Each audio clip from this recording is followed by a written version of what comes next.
Terima kasih banyak, Donor, kata seorang biksu tua perlahan. Mangkuk nasi di tangannya meluap setengah inci, seperti bukit. Setelah mengatakan ini, lelaki tua itu pergi. Namun dia dihentikan oleh pemberi sedekah. Tuan, apakah kamu melupakan sesuatu? Biksu tua itu memandangi wanita berusia 70 tahun di depannya, separuh tubuhnya akan dikuburkan. Dia tertegun selama setengah detik, dan tiba-tiba berkata dengan pencerahan, Amitabha. Buddha akan memberkatimu dengan umur panjang. Ketika wanita tua itu mendengar ini, wajahnya langsung berubah, dan dia mengulurkan tangan untuk menepuk mangkuk sedekah di tangan biksu itu. Donor, apa yang kamu lakukan? Dasar brengsek tua, bibiku berbaik hati memberimu sedekah, tapi dia tidak mau menunjukkan pernikahanku kepadamu. Dia bahkan mengutuk bibimu. Bibimu dan aku berusia 9.998 tahun ini. Biksu tua itu tertegun, menunjuk ke arah nasi di mangkuk sedekah dan berkata, Yang mulia Buddha. Jangan berani-berani berbohong. Jelas sekali Andalah yang menarik saya pergi dan memaksa saya memberi sedekah. Dasar kentut, dasar keledai botak tua, menurutku kamu hanyalah biksu palsu yang selingkuh dalam hal makanan dan minuman. Wanita tua itu menarik biksu itu dan berteriak. Tak lama kemudian, banyak orang berkumpul untuk menonton. Di negeri Donglai, berpura-pura menjadi biksu untuk mencuri makanan dan minuman adalah kejahatan yang sangat serius. Ini sama saja dengan memfitnah Sang Buddha. Secara alami ada orang-orang yang berpengetahuan luas di antara kerumunan itu, dan mereka sekilas mengenali bahwa biksu tua itu mengenakan jubah kuil Xiaoyao. Dia segera mengumpat dengan marah, dasar pencuri kecil. Kamu berani berpura-pura menjadi biksu terkemuka di kuil Xiaoyao. Kamu benar-benar berpikir hidupmu terlalu panjang. Beberapa orang yang marah bahkan telah mengeluarkan senjatanya dan siap untuk memotong biksu tua itu menjadi beberapa bagian. Bagaimanapun, Buddha adalah eksistensi tertinggi di hati mereka, dan posisinya terbatas pada jalan surga. Para biksu yang menyebarkan agama Buddha juga dihormati sebagai agen Buddha. Terutama para biksu tua seperti ini yang berjalan sendirian di dunia pada umumnya adalah orang-orang yang sangat dihormati di kuil. Hanya orang-orang inilah yang dapat menyebarkan dekrit Buddha ke dunia. Tentu saja, statusnya sangat tinggi, jadi tidak heran jika orang-orang marah ketika mendengar seseorang berpura-pura menjadi biksu. Melihat postur ini, bagaimana mungkin biksu tua itu berani berhenti? Dia melepaskan diri dari cengkeraman wanita tua itu, naik ke langit, dan terbang menjauh. Fiuh, sialan, ini awal yang buruk. Biksu tua itu mengeluh ketika dia melihat tidak ada yang mengejarnya. Biksu tua ini tidak lain adalah Lu Yun yang berpura-pura. Dia awalnya berpikir untuk berpura-pura menjadi biksu agar lebih mudah melakukan sesuatu di Donglai, jadi dia menggunakan api aneh untuk mengubah penampilan dan auranya menjadi biksu Fei Liu dari kuil Xiaoyao yang awalnya menyerang dunia spiritual. Meskipun dia tahu bahwa semua orang di Donglai percaya pada agama Buddha, dia masih meremehkan betapa antusiasnya orang-orang ini terhadap agama Buddha. Begitu dia memasuki desa kecil, Lu Yun dengan paksa diseret sejauh 2 mil oleh wanita tua itu sebelum dia dapat berbicara. Sesampainya di depan pintu kamar, Lu Yun tidak menunggunya tenang. Tiba-tiba semangkuk nasi dimasukkan ke dalam mangkuk sedekah yang ia gunakan untuk pamer, itulah adegan di awal. Lu Yun tidak pernah menduganya. Urusan para beku di dunia atas begitu luas, dan ini juga melibatkan perkawinan bagi orang-orang. Yang membuat Lu Yun tidak bisa berkata-kata adalah wajah wanita tua itu penuh kerutan, dan dia masih berpikir untuk meremajakan. Melihat ke belakang sekarang, merinding di tubuh Lu Yun masih terus berlanjut. Jangan tanyakan hal ini kepada biksu terkemuka. Bahkan jika Anda bertanya kepada Buddha, Anda hanya akan mendapat satu kata, keluar. Namun Lu Yun bukanlah tipe orang yang mudah menyerah. Dengan pengalaman ini, dia yakin akan mencapai sesuatu di desa atau kota berikutnya. Segera, Lu Yun sekali lagi menemukan sebuah desa yang tersembunyi di pegunungan dan hutan. Dia terbang dengan percaya diri. Mendarat di tengah desa, Lu Yun memejamkan mata sedikit, membuka tangannya, dan berteriak dalam hatinya, datang dan sembahlah aku. Makhluk hidup. Tapi yang ditanggapinya adalah cangkul yang terbang ke arahnya. Lu Yun, cara desa ini menyambut orang-orangnya agak istimewa. Jika tidak hati-hati, peristiwa bahagia bisa saja berubah menjadi peristiwa menyedihkan. Bunuh, ini dia biksu palsu lain yang menipumu dengan makanan dan minuman. Sial, menurutmu desa Luoshi kami tidak mudah ditipu. Beraninya kamu datang ke sini. Teman-teman, ikat dia, nyalakan lentera langit, dan biarkan Sang Buddha melihat bahwa raksasa yang berdosalah yang berpura-pura menjadi utusannya. Lu Yun terdiam saat melihat sekelompok orang yang familiar namun asing ini mengungkapkan kemarahan mereka. Kali ini, semuanya sudah berakhir bahkan sebelum dimulai. Ini terungkap dengan sangat cepat. Lu Yun benar-benar tidak tahu di mana dia diekspos lagi. Salah satu penduduk desa memberinya jawabannya. Para biksu terkemuka yang berkeliling dunia dan menyebarkan ajaran Buddha, untuk menunjukkan keyakinan taat mereka kepada Buddha, semuanya berkhotbah dengan berjalan kaki. Kamu pencuri, kamu bahkan tidak berpikir untuk berpura-pura, kamu tidak benar-benar berpikir bahwa kami orang-orang di desa Luoshi itu bodoh. Petik 2. Lu Yun mengangkat alisnya, dia tidak menyangka akan ada aturan seperti itu. Namun, ini meremehkan kemampuan Lu Yun untuk beradaptasi dengan perubahan keadaan. Hari ini dia benar-benar memutuskan untuk mengalahkan desa Luoshi Anda. Menghadapi penduduk desa Luoshi yang mengancam yang menyerangnya dengan peralatan pertanian. Lu Yun mengatupkan kedua tangannya, dan tubuhnya memancarkan cahaya keemasan, seperti seorang Buddha yang datang ke dunia untuk menyelamatkan semua makhluk hidup. Amitabha, para donatur, mohon jangan marah. Saya Fei Liu dari kuil Xiaoyao. Saya di sini bukan untuk berkhotbah. Begitu kata-kata ini keluar, penduduk desa di desa Luoshi tercengang dan menatap Lu Yun dengan kemarahan dan kebingungan di mata mereka. Lalu kenapa kamu datang? Seorang lelaki tua dengan kru keluar dari penduduk desa Luoshi dan berkata dengan nada saleh. Saya mendengar bahwa seorang biksu palsu muncul di daerah ini baru-baru ini, menodai nama suci Buddha kita. Kepala biara meminta saya untuk menangkap biksu iblis itu. Namun, melihat semua pendonor memiliki rasa pencegahan yang kuat, saya merasa lega. Lu Yun berkata dengan suara tenang, seolah dia adalah seorang biksu yang benar-benar tercerahkan. Celepuk, di depan Lu Yun, penduduk desa Luoshi semuanya berlutut dan berlutut di tanah. Mereka menundukkan kepala dan bersujud, dengan wajah yang sangat saleh di wajah mereka. Lu Yun tercengang. Apakah kamu percaya ini? Dia masih berpikir untuk memutuskannya. Tuan Fei Liu, Anda harus membuat keputusan untuk kami. Belum lama ini, seorang biksu palsu datang ke desa kami dan menipu kami makanan dan minuman. Dia juga menipu kami atas batu Zicheng yang diabadikan di desa Luoshi kami.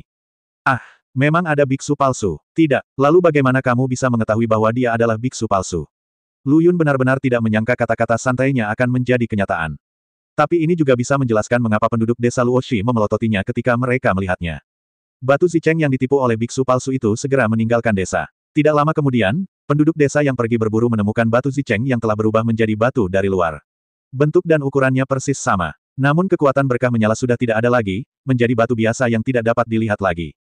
Mendengarkan penjelasan kepala desa, Lu Yun hanya memiliki satu keraguan di benaknya, batu Zicheng apakah ini? Bisakah kamu membawakanku batu Zicheng untuk aku lihat? Lu Yun berkata dengan tangan terkatup. Kepala desa-desa Luoshi menyapa para pemuda di sekitarnya dan berkata, apakah kamu tidak mendengar apa yang Guru Fei Liu katakan? Cepat pergi. Tidak lama kemudian, sebuah batu seukuran telapak tangan muncul di depan Lu Yun.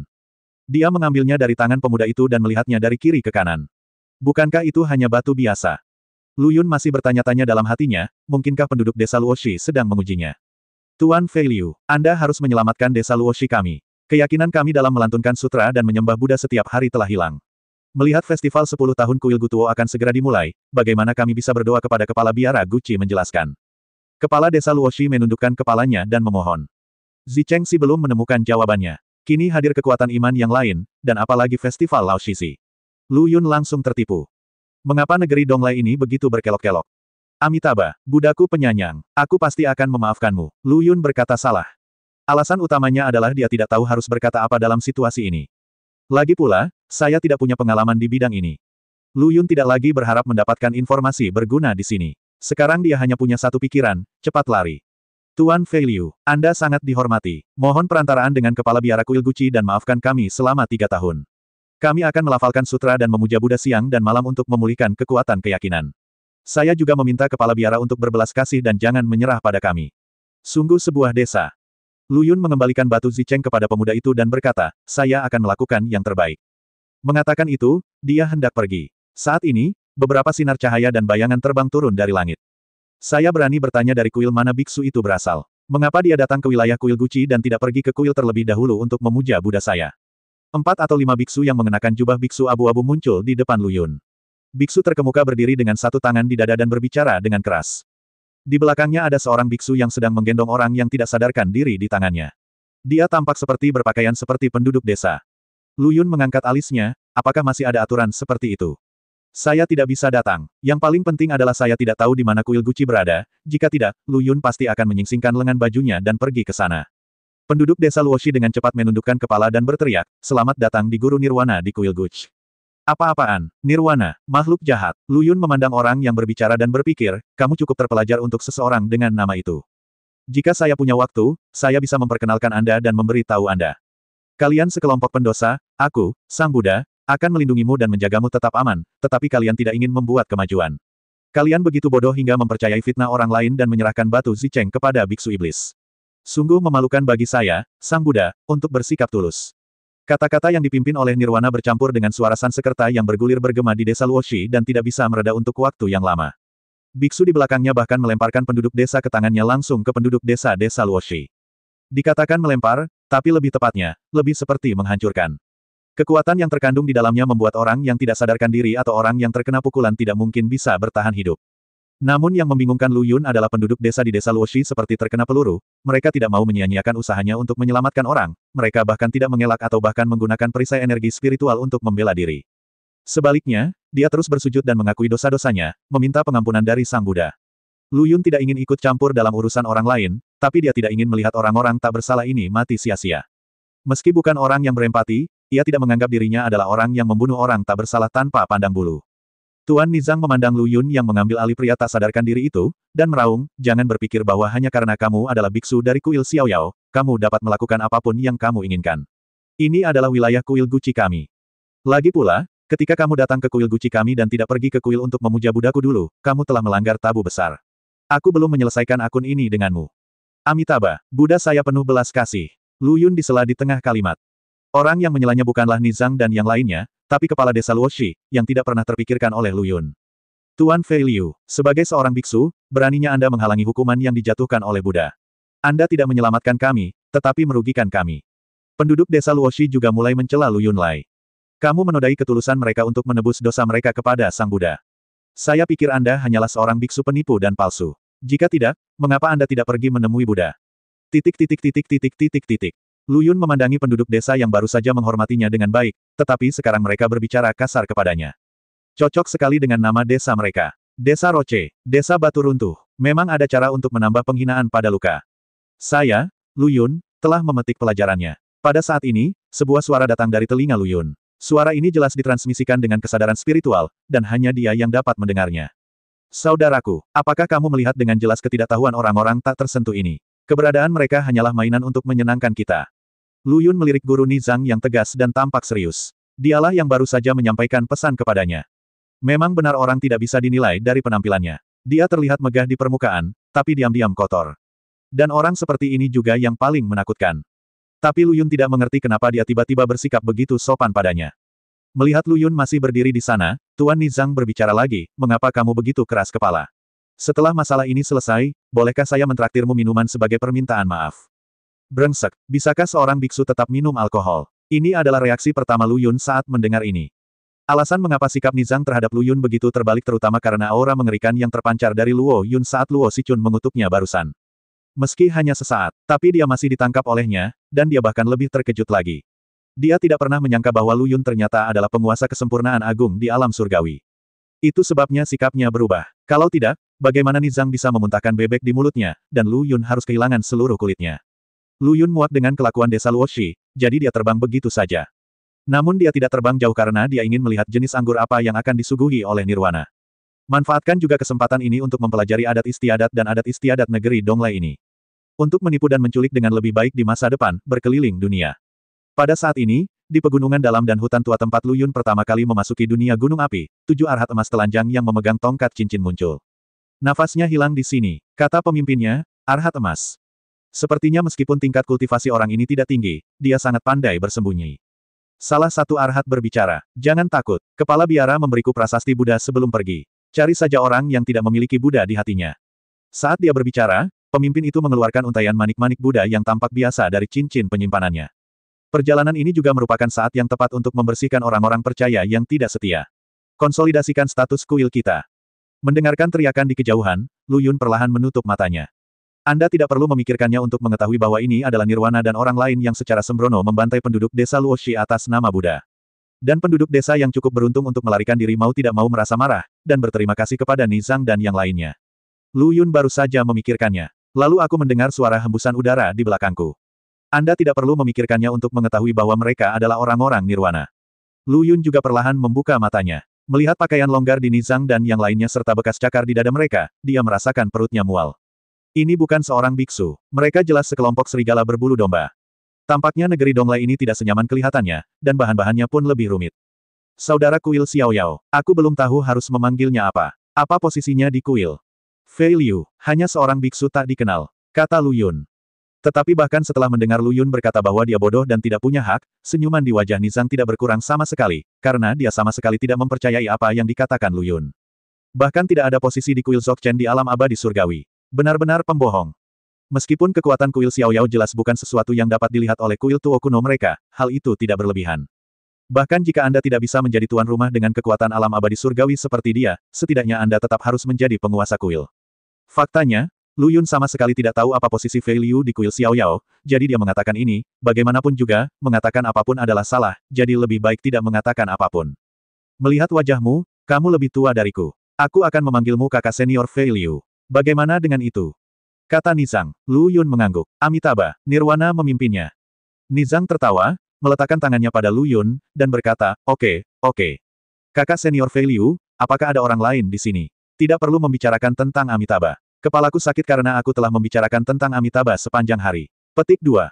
Lu Yun, apakah Jenima benar-benar sekelompok biksu? Bukan bandit yang merampok rumah di puncak gunung. Saya mengikuti Nizang dan yang lainnya selama sekitar 2 jam. Selama periode ini, setiap kali Nizang dan yang lainnya bertemu dengan sebuah desa, mereka akan turun untuk memeras mereka dan meminta berbagai upeti atas nama Buddha. Yang membuat Lu Yun terdiam adalah tidak ada yang angkat bicara untuk melawan. Sebaliknya, mereka sangat patuh dan menyerahkan semua makanan atau batu spiritual yang tidak banyak ada di keluarga. Sebagai ganti kata-kata dari Nirwana dan lainnya, Amitabha, Buddha saya akan memberkati Anda. Sepanjang jalan, 3 pandangan Lu Yun sepenuhnya diubah. Ini bagus. Apakah begitu sulit menghasilkan uang sambil berdiri di jalan yang legendaris? Tapi ketika Lu Yun mengikuti Nizang ke kuil tua kuno, rahangnya hampir terjatuh. Jika bukan karena plakat baru yang aneh dengan tulisan, Kuil Gu Tuo, di atasnya, Lu Yun akan mengira itu adalah halaman kumuh yang tidak diinginkan siapapun di pedesaan. Rusak sekali sehingga Anda khawatir apakah rumah akan runtuh meskipun angin bertiup. Pemandangan di dalamnya membuat Lu Yun tidak tahan melihatnya secara langsung. Tidak ada suara nyanyian sutra dan nyanyian nama Buddha. Beberapa biksu sedang tidur siang, ada yang bermain kartu secara berkelompok, dan bahkan terdengar suara bercinta riang gembira dari rumah yang penuh dengan benda pecah. Bersama-sama, semua uang dan uang yang diperoleh melalui penipuan dan penipuan selama ini telah masuk ke kantong Anda. Ketika dia melihat Nizang dan yang lainnya kembali, dia hanya mengangkat kepalanya untuk menyapa, lalu melanjutkan urusannya sendiri. Nizang tidak peduli sama sekali, dan langsung menarik Lu Yun yang tertegun ke aula utama, yang merupakan satu-satunya yang terlihat kokoh. Lu Yun awalnya mengira ayah mertuanya membawanya ke sini untuk menyembah Buddha, tapi dia berpikir bahwa dia hanya terlalu memikirkannya. Terlebih lagi, debu yang menumpuk di tubuh sang Buddha tidak dapat dilihat seluruhnya hanya dengan satu sapuan tangan. Anda tahu sudah berapa lama sejak dibersihkan? Presiden Nizang, bukankah kalian biasanya membersihkan? Lu Yun mau tidak mau bertanya. Nizang menepuk bahu Lu Yun dan berkata, saudara senior Fei Liu. Kuil yang hancur ini hanya dikunjungi orang-orang yang datang ke festival setiap 10 tahun sekali. Pada hari kerja, bahkan tidak ada orang di sana. Mengapa mereka membersihkannya? Lu Yun masih ingin membantah, tapi dia merasa apa yang dikatakan pihak lain itu benar. Nirwana langsung menarik Lu Yun ke belakang sang Buddha, dan bahkan membuka matanya bersama Lu Yun. Sebenarnya ada sebuah pintu di belakang patung Buddha ini, pengerjaannya sangat bagus sehingga tidak bisa dilihat dari depan atau samping. Ini, ketika Lu Yun membuka mulutnya, Nizang sudah membuka pintu. Pintunya langsung menuju ke bawah, dan sangat gelap sehingga tidak ada yang terlihat. Kakak senior Fei Liu, ikutlah denganku, kata Nizang dan berjalan ke pintu yang gelap. Lu Yun tahu bahwa jika kamu tidak memasuki sarang harimau, kamu tidak akan mendapatkan anak harimau. Semakin tidak jujur orang-orang ini, semakin mudah mereka berbohong. Apalagi identitas Lu Yun tidak mudah terungkap. Mengikuti Nizang, mereka berjalan dengan cepat. Meskipun gelap gulita dan tidak ada cahaya sama sekali, hal itu tidak mempengaruhi kecepatan mereka sama sekali. Segera mereka berdua sampai di bawah. Hanya pintu di depan mereka yang membuat Lu Yun merasa tidak biasa. Meski tidak seberharga kayu misterius langit dan bumi, namun yang pasti tidak terbuat dari kayu biasa. Hanya dengan melihatnya saja sudah membuat orang merasakan beratnya. Mencicit, pintunya dibuka, dan pemandangan mewah yang terlihat sangat kontras dengan candi bobrok di atasnya. Sejauh mata memandang, berbagai bangunan terpampang di kedua sisinya. Ada bar, kedai teh, restoran, dan tidak ada kekurangan tempat untuk burung dan burung. Ini seperti custom street versi modern, tetapi dibangun di bawahnya. Inikah ini? Lu Yun, yang ditarik oleh Nizang, melihat sekeliling dan berkata. Mungkinkah ini penampakan kuil Gu Tuo yang sebenarnya? Nizang berkata sambil tersenyum, ini adalah surga yang dibangun oleh kuil Tuo kuno kita selama ratusan tahun. Bagaimana, tempat di mana sang Buddha tinggal sungguh luar biasa. Lebih dari itu, Lu Yun menghela nafas dengan tulus. Ayo pergi, membawamu ke tempat yang bagus. Kakak senior Fei Liu, kata Nizang sambil tersenyum. Saat ini di biara Huarong, Cheng Xia sedang berjalan mondar-mandir di depan pintu kamar, kekhawatiran di wajahnya terlihat dengan mata telanjang. Mencicit, pintu di depannya terbuka, dan seorang biarawati tua yang tampak lelah keluar. Tuan, adik perempuan, bagaimana kabarnya? Cheng Xia bertanya.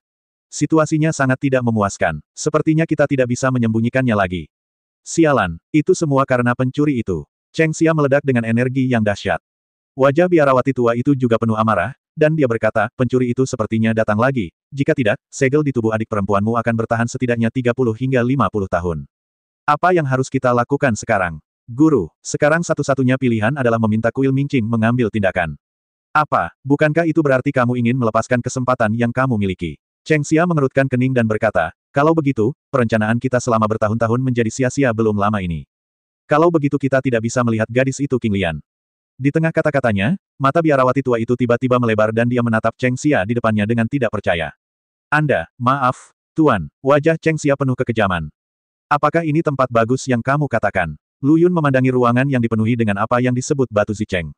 Bisa dibilang saya sangat kecewa. Ini sangat berbeda dari yang dia harapkan. Kakak senior Fei Liu, setiap bongkahan batu Zicheng di sini mengandung banyak kekuatan keyakinan, yang sangat bermanfaat bagi tubuh, pikiran, dan latihan.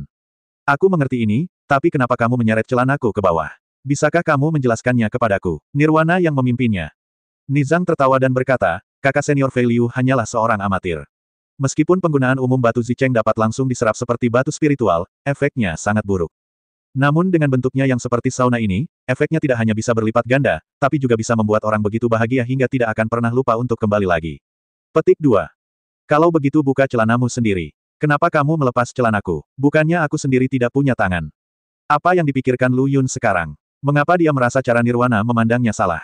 Jika ini adalah penampilan asli Lu Yun, akan baik-baik saja jika ayah mertua Ni memiliki pemikiran yang tidak masuk akal tentang dia. Lu Yun ini bisa mengerti, bagaimanapun juga, terkadang menjadi tampan adalah sebuah dosa. Tapi sekarang Lu Yun tampak seperti biksu tua berusia 70-an atau 80-an. Apakah ada orang di luar sana yang benar-benar pandai dalam hal ini? Oh, kakak senior Fei Liu, sebagai seorang biksu, kamu tidak harus terpaku pada detail kecil, kata Nizang sambil tersenyum. Saya khawatir tidak pantas mengatakan ini di sini. Ini tidak terpaku pada detail kecil. Ini hampir bertentangan dengan etika surga. Mundurnya Lu Yun yang berulang-ulang juga membangkitkan kewaspadaan Nizang.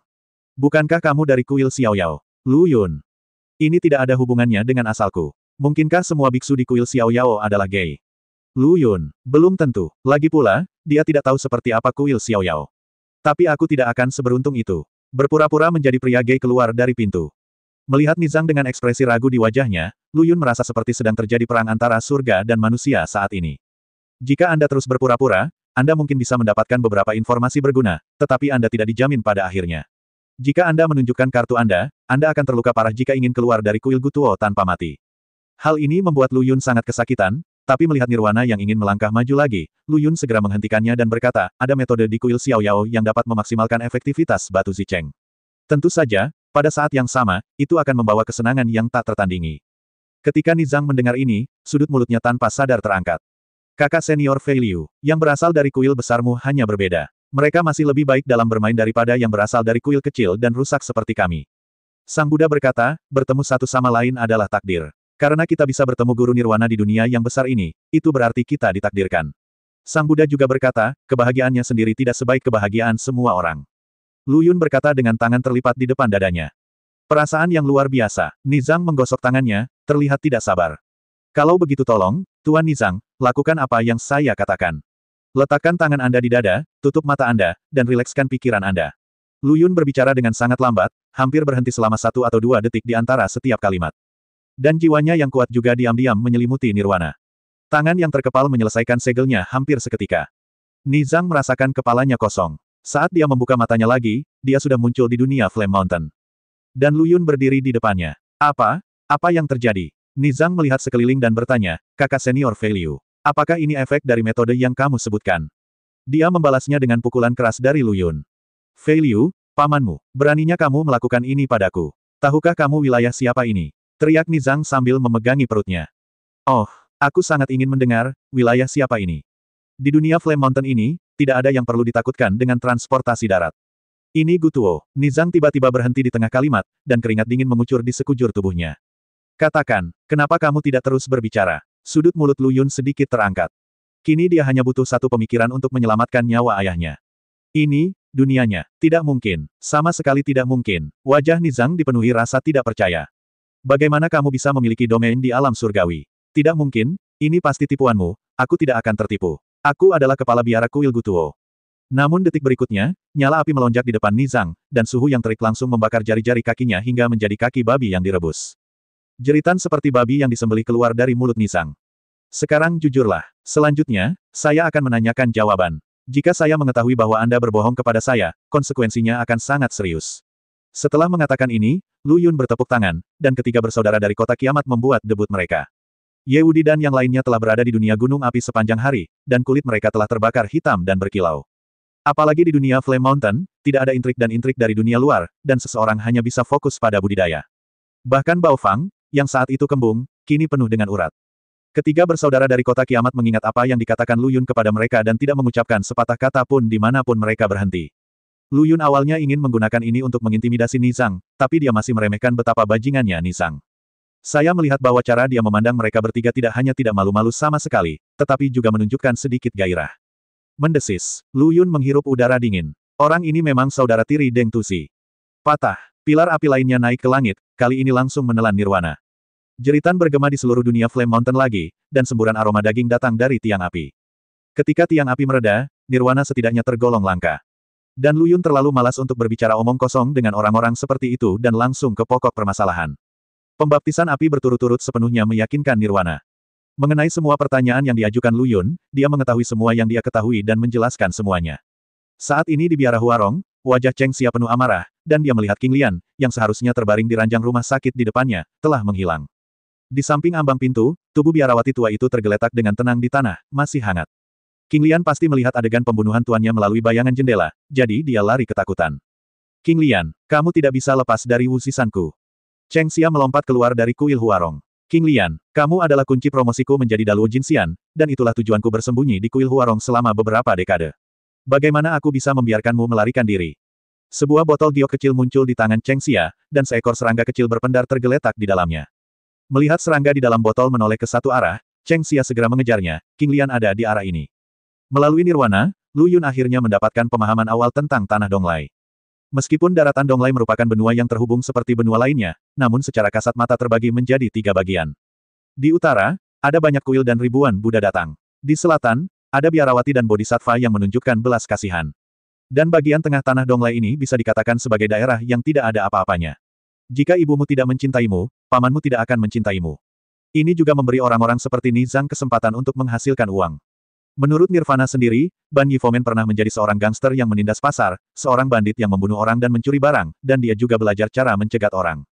Akhirnya saya datang ke kuil tua kuno ini melalui sebuah rekomendasi. Lu Yun penasaran, apakah orang seperti ini diterima oleh Sang Buddha? Jika dia tidak langsung menuju neraka tanpa akhir, dia akan dihukum tidak pernah bereinkarnasi. Adapun batu Zicheng merupakan batu unik di Donglai yang dapat menyerap kekuatan keyakinan masyarakat di sekitarnya, sehingga para biksu yang tercerahkan dapat memahami agama Buddha. Namun kemudian, setelah jalan besar itu runtuh, batu Zicheng memiliki tujuan lain, berfungsi sebagai kekuatan surga yang tidak lengkap untuk memfasilitasi terobosan di dunia nyata. Ini juga alasan mengapa kuil tua kuno yang lebih rendah di Tanah Donglai dapat memiliki kepala biara puncak dari alam abadi surgawi. Namun ada juga kelemahan yang sangat jelas dalam menggunakan kekuatan iman, yaitu akan menjadi sangat sulit untuk menerobos negeri dongeng emas. Karena tubuh telah beradaptasi dengan kekuatan iman, maka persepsi jalan surga yang sebenarnya akan menjadi sangat lambat, apalagi jalan surga yang rusak. Namun ada satu hal yang Nirwana tidak tahu apa yang akan terjadi di negeri Donglai. Ketika mendengar ini, Lu Yun merasa lega karena suatu alasan. Bagaimanapun, sisi ini menunjukkan bahwa ini hanyalah jebakan yang dibuat oleh Beidi, dan saudara perempuannya tidak dalam bahaya. Bagi Lu Yun, meski menjadi sasaran kritik publik dan dikejar ribuan dewa dan iblis, dia tidak ingin saudara perempuannya disakiti sedikitpun. Aku sudah mengatakan semua yang aku tahu. Sudah waktunya, saatnya memenuhi janjimu dan biarkan aku keluar. Membiarkanmu keluar, kapan aku berjanji akan melepaskanmu? Orang sepertimu adalah bencana. Lu Yun perlahan mengangkat tangan kirinya dan mengepalkannya. Energi spiritual kekerasan di sekitar Nizang langsung tersulut dan langsung membungkusnya di dalamnya. Nizang bahkan tidak menjerit dan menjadi segenggam abu terbang di dunia api ini. Saat Lu Yun hendak membentuk segel dan keluar, dia dihentikan oleh 3 bersaudara dari kota Tianqi. Saudaraku, apakah kamu pergi ke negeri Donglai? Ye Wudi bertanya. Lu Yun mengangguk. Apakah kamu familiar dengan tempat ini? Ketiga bersaudara di kota kiamat saling memandang, dan kemudian Bao Fang berbicara, saudaraku. Apakah kamu lupa apa yang kamu lakukan di kota kiamat? Meskipun Tanah Donglai dikatakan acuh tak acuh terhadap dunia luar, geng botak keledai dan biarawati di dalamnya. Terjadi gesekan terus-menerus dan kami tidak dapat saling memandang sejenak pun. Jadi pasokan artefak magis yang dibutuhkan oleh negeri Donglai setiap tahun adalah yang kedua setelah negeri Beihan. Dan keluarga Fang kami bertanggung jawab atas pembuatan artefak magis keledai botak tua itu. Dan semua pesanan yang diterima keluarga Fang kami berasal dari biarawati. Fang Su menambahkan di sampingnya. Kemudian mereka berdua mengeluarkan banyak potongan tiket dan sejumlah besar jimat Buddha dan tasbih dari ring luar angkasa. Ini adalah token dan hal-hal yang mereka berikan kepada kami sebagai ucapan terima kasih. Mereka mengatakan bahwa ketika kami datang ke Donglai di masa depan, kami dapat menggunakan token tersebut untuk melakukan perjalanan tanpa hambatan di wilayah di bawah yurisdiksi mereka. Jadi saudaraku, kamu tidak perlu berdandan seperti keledai tua botak. Katakan saja kamu berasal dari kota Tianqi untuk membeli bahan untuk pemurnian senjata. Dengan token ini, hampir semua biksu dan biksuni akan memperlakukanmu dengan sopan.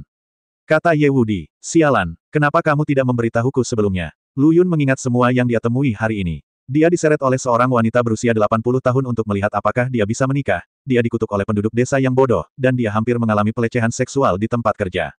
Kamu bahkan tidak bertanya kepada kami. Ketiga bersaudara dari kota Tianqi berkata dengan sedih. Jika mereka tidak melihat Nizang, seekor keledai tua botak, hari ini, mereka akan mengira mereka berada di seberang negeri angin barat. Kemudian ketiga bersaudara dari kota Tianqi memberikan semua token yang mereka miliki kepada Lu Yun, dan juga menandai dari kuil atau biara mana mereka berasal. Jika aku tahu aku memiliki barang-barang ini, mengapa aku masih harus menggunakannya begitu keras? Saat ini, Lu Yun tiba-tiba merasakan suara aneh dari dunia luar. Setelah berbicara dengan tiga bersaudara dari kota Tianqi, mereka buru-buru meninggalkan dunia Flame Mountain. Kali ini Lu Yun langsung bertransformasi menjadi wujud nirwana, lagi pula, dia melakukan semua triknya. Begitu dia keluar dari kamar, dia bertemu dengan seorang biksu muda telanjang. Biksu kecil itu memiliki mata saat dia berjalan. Ketika biksu muda itu berdiri dan melihat Nizang berdiri di depannya, dia segera mengubah kata-katanya, Nizang yang memimpin. Itu mata menteri kecil, aku terbentur ke dalam dirimu. Lu Yun melihat tato naga dan burung phoenix menari di tubuh biksu kecil itu, dan berpikir, apakah kamu satu-satunya yang memiliki tubuh sekecil itu yang bisa bergerak? Aku berani membuat tato ini tanpa takut menghancurkanmu sampai mati. Bagaimana pantasnya menjadi begitu bingung? Lu Yun berpura-pura berteriak dengan marah.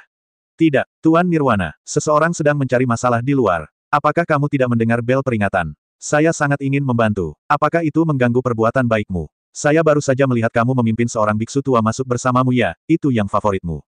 Mendengar ini, Lu Yun merasakan perutnya melonjak. Ayah mertua Nirwana ini meninggal secara tidak adil. Orang seperti ini harus masuk neraka tingkat 18. Setelah biksu muda mengatakan ini, Lu Yun juga mendengar bel berbunyi di luar. Ayo pergi, aku akan pergi melihatmu. Lu Yun melangkah keluar. Namun biksu kecil itu menggumamkan sesuatu yang hampir membuat Lu Yun terjatuh ke tanah. Tidak heran Tuan Nizang yang biasanya lembut dan lembut menjadi sangat marah sekarang. Ternyata biksu tua yang kita temukan hari ini tidak cukup baik. Semuanya berakhir begitu cepat. Lu Yun merasa sedikit menyesal sekarang.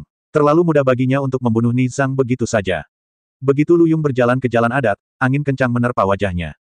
Lu Yun melompat dengan tergesa-gesa, tetapi biksu kecil yang mengikuti Lu Yun tidak terlalu pusing, dan kepalanya tertiup angin kencang. Biar ku beritahu, kamu tidak tahan dengan tato ini. Kamu mempertaruhkan nyawamu dengan tato itu. Lu Yun menyeka cipratan darah di wajahnya dan berkata, Tuan Nizang, mengapa kamu berdiri diam? Datang dan bantu.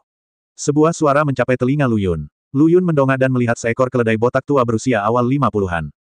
Tongkat Zen di tangannya menari mengikuti angin, dan jubahnya mempesona. Mengenakan pakaian mewah seperti itu, Anda ingin belajar darinya. Namun menghadapi pengepungan dua biksu telanjang yang memegang tongkat cincin, mereka tidak menunjukkan tanda-tanda kelemahan, dan tampaknya memiliki kecenderungan yang lemah untuk unggul.